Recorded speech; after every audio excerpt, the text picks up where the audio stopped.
Program screening anemia di SMPN 1 Cigombong Bogor digelar MNC Land dan MNC Peduli bekerjasama dengan Puskesmas Cigombong. Screening diikuti para siswi karena di usia remaja ini mereka memiliki keluhan sakit perut saat menstruasi dan gejala ringan anemia seperti lelah serta lesu. Punya anemia, kan kalau misalnya itu kan bisa tahu ya. Jadi kita bisa segera ke rumah sakit untuk pengobatan lah. Nah, kita bisa mengantisipasi untuk upaya nanti ke arah tinjak lanjutnya harus bagaimana dari kita kesehatan. Jika terdeteksi memiliki gejala anemia, siswi dengan kadar hemoglobin di bawah 12, termasuk yang sedang menstruasi akan mendapat obat menambah darah secara gratis. Dengan adanya kegiatan ini, siswa-siswi kami khususnya bisa mengetahui sejak dini tentang apakah mereka memiliki hemoglobin yang baik atau tidak. MNC Peduli sangat merasa bahwa kesehatan itu tentunya hal yang paling penting yang perlu kita utamakan ya. Jadi kami dari MNC Peduli memberi bantuan. Para siswi dihimbau untuk selalu jaga kesehatan dengan mengkonsumsi makanan bergizi, menjaga pola hidup sehat dan istirahat yang cukup. Dari Bogor, Giselia Nurrahma, Damar Wicaksono, iNews melaporkan. Kita ke informasi mancanegara, pemirsa. Kantor Hak Asasi Manusia PBB menyebutkan bahwa jumlah warga sipil yang tewas di Ukraina sejak perang dimulai telah mencapai lebih dari 7.000 jiwa. Dari jumlah tersebut, lebih dari 400 diantaranya anak-anak di bawah umur.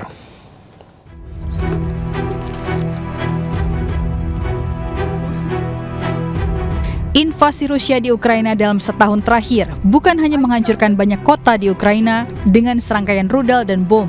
Serangan Rusia dilaporkan telah memakan korban jiwa dan luka-luka.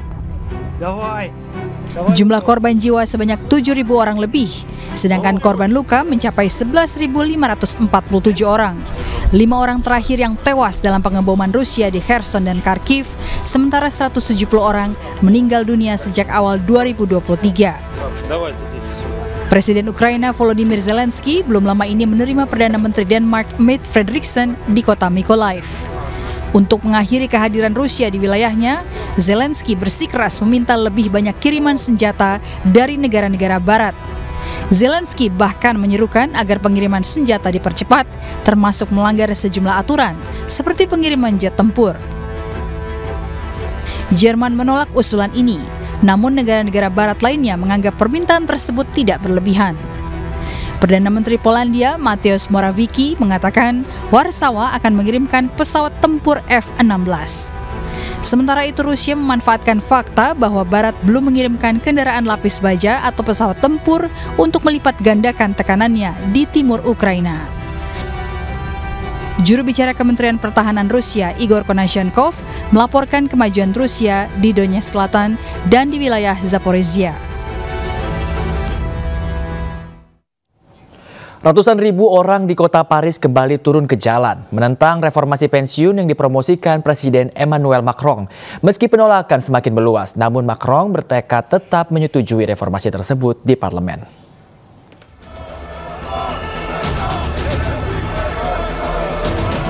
Gabungan Serikat Pekerja di Prancis menyatukan suara untuk menolak ketentuan baru usia pensiun yang digagas oleh Presiden Emmanuel Macron. Pekan ini gelombang protes tidak henti-hentinya muncul di Paris, dipicu oleh ketidakpuasan para pekerja seputar penundaan progresif hingga tahun 2030, berisikan penundaan usia pensiun dari 62 menjadi 64 tahun, dan peningkatan kerja hingga tahun 2027 yang didasari oleh persyaratan untuk berkontribusi selama 43 tahun untuk mengumpulkan pensiun penuh. Di Paris, media setempat melaporkan bentrokan para pendemo dengan polisi terjadi. Sebanyak 30 peserta aksi dilaporkan telah ditangkap polisi pada malam hari. Ketika itu, polisi menembakkan gas air mata untuk membubarkan kerumunan di Place Faubourg.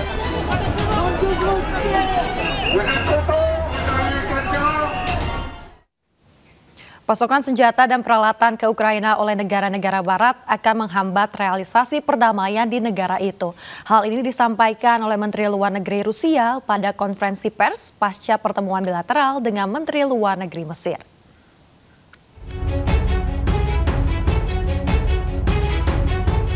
Kepada media di Sharm el-Sheikh, Mesir, Menteri Luar Negeri Rusia Sergei Lavrov mengatakan NATO telah lama terlibat dalam perang hibrida melawan Rusia. Rusia siap untuk mengindahkan proposal apapun untuk mengurangi konflik saat ini.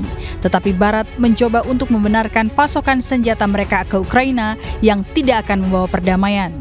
Sedangkan di New York, Amerika Serikat, Wakil Juru Bicara Sekjen PBB, Farhan Haq, menyerukan tindakan praktis dari semua pihak untuk menghentikan konflik yang telah berlangsung selama hampir 1 tahun itu. Our concern is that the fighting is continuing and we want it to stop. So we do want all parties to do what they can to bring the fighting to a halt. Menlu Rusia Sergei Lavrov mengambil langkah-langkah yang diperlukan untuk mencegah segala upaya agar Ukraina tidak menjadi ancaman yang lebih besar bagi keamanan Rusia.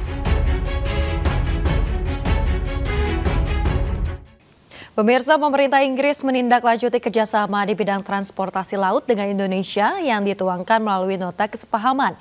Inggris juga berminat mengembangkan transportasi perkotaan.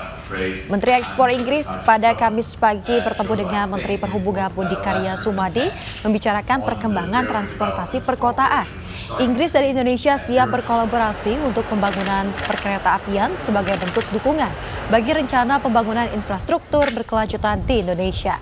Kedua menteri juga menyaksikan penandatanganan nota kesepahaman tentang perkapalan komersial berkelanjutan. Di dalam nota kesepahaman tersebut tercantum keinginan Inggris untuk mempererat kerjasama di bidang transportasi laut.